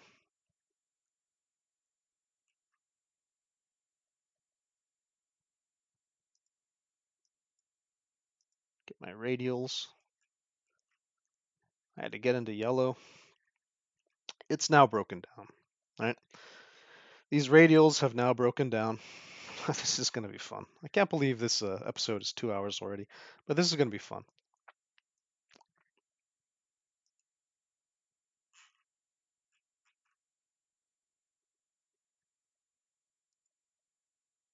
There we go. You can see we're kind of going around this. And I'm just curious if we're going to climb our way up around it like this, or if we're going to break down under this diagonal. Just we're using this circle this radial, is coming from this circle, and our price action is moving around the circle. Of course, we broke into it a couple times, but we got immediately rejected. So it's like this kind of egg that we're not allowed to be inside, and this is the shell, and we're just crawling around the shell. So what I'm looking for is us to get on top of that shell and then crawl up and, maybe crawl on top of a different egg. Or we get rejected from it under this diagonal. I told you this super important diagonal. And then we could just keep squeezing out for a while, like I said to April, based upon the fractal, and then break down, right? Doesn't mean you can't trade. I would just trade in this range, 36,500-ish. Long, I mean not long, but you could trade in this range until we break down. Just have your stop loss. Here's the fun part. This egg, we've broken a couple eggs before, right? Look at this. Look at this. This defines this entire movement. This defines this entire movement. This defines this entire movement. This egg is defining this entire movement. We're inside of this egg right here. We're being rejected by this egg, and so maybe there's another one down here that we enter, or to the side. But look at this. Look at this. This is so interesting. I swear, I think I'm the only one who thinks this way because it's so freaking weird. But hope you're enjoying this. Whenever we hatch, we have some powerful movement. These eggs are the exact same size, by the way. I don't know if that's by design or coincidence or whatever, but they're the exact same size. This one isn't. This is just for my radials. This is a rejected egg, but the eggs that were inside have been the same size. And they always have these points of touch.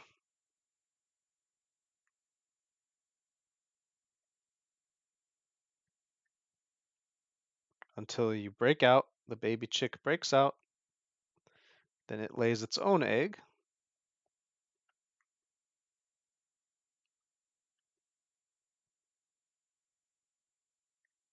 And then the chick breaks out. In this case, it fell down dramatically.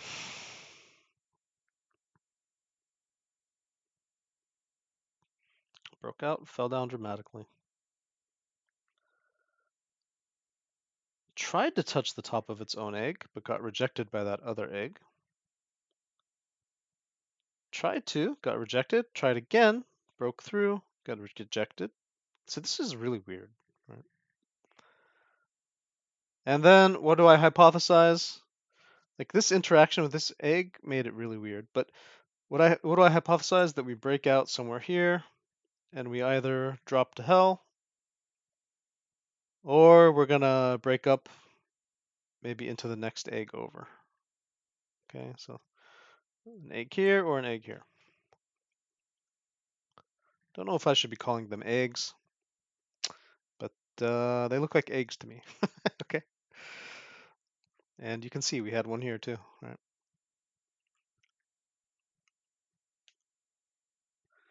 This is like the pot of money. And these are little slices that people bit out of it, right?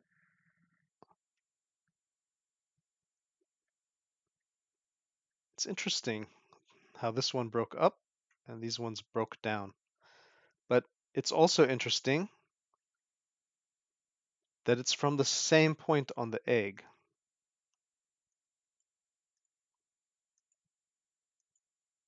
Right? Right here.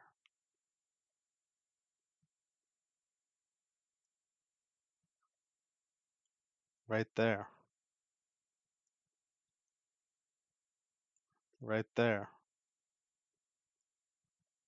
And where are we? Right here. What would that suggest?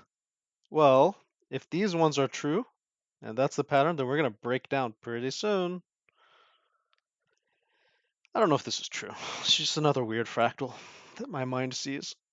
I also don't know if the interaction with this resistance, because this is the only one that had like some resistance pushing into the egg. These ones were free. These were free range eggs. These eggs, these were packed together.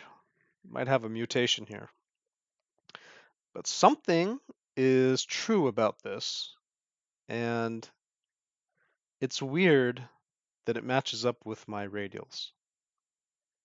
And also these anti-origin diagonals. So, watch this space. I'm going to keep looking into this. You know me by now. I can't help it.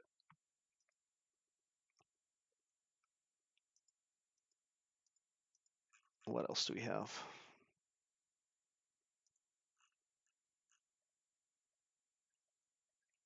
Really busting out everything today for you guys. This fractal, remember this one? This lightning bolt played out, same number of steps. Let me put price action on. Same number of steps. This one, same number of steps. This one, I think we were here. I was predicting like this one, something like that. And I was saying like we're gonna go down. I was saying, look, based upon this fractal, like we're gonna go down. And look, we went down. And then I said we're gonna pop up. Like we're not gonna, it's not gonna bring us to hell. We're gonna pop back up and we're gonna start to recover from there. What did we do? We popped up and we broke down, but we could possibly be at a point of recovery. I don't know if this fractal is gonna play out.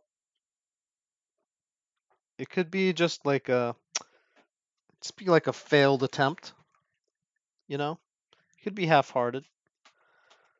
But it would suggest that something is going to pop up. And this would be the second fractal that suggested that. And so if we break out of those eggs, is this one going to see the pop-up? And then maybe we meet resistance at that other egg that the radials are orienting from?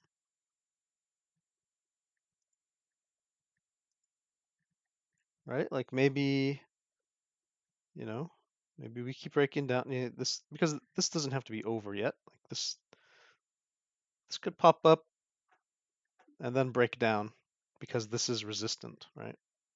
This is like a resistant egg. It's too crowded. So this is a bad egg. But maybe we do pop up and we just aren't able to break free of this price action. Or, wow, that's weird. This diagonal is right here at that $46,000 level. Or we break up and we capture this $46,000 level. And then we break out of this egg right here at this 55, which could be a drop or it could be a pump. Right? They all break out like at the same level. Very similar level anyway. That would be very weird. But yeah, interesting. That's probably nothing.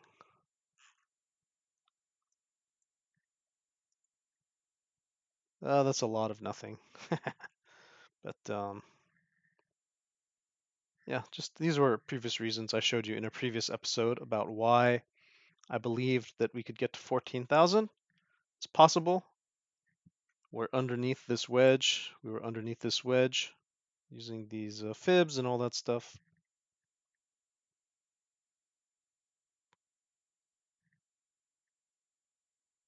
And just using assumptions based on the previous blow off top.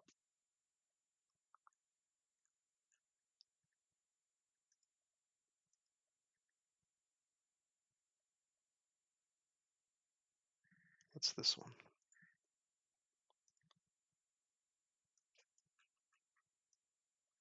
Yeah, I was projecting that to take a long here.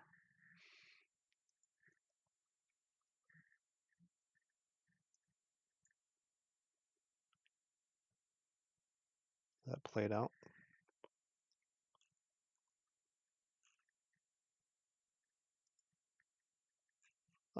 This one is still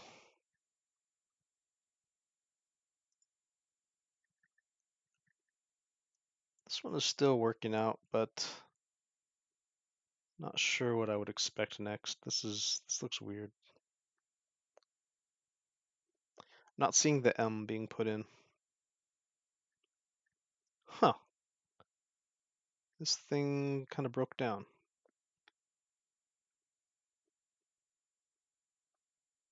Okay. Well, after a series of M patterns, looks like it's finally broken down.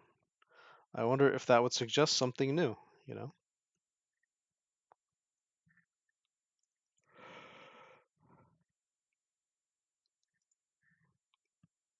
All right, it's been 2 hours.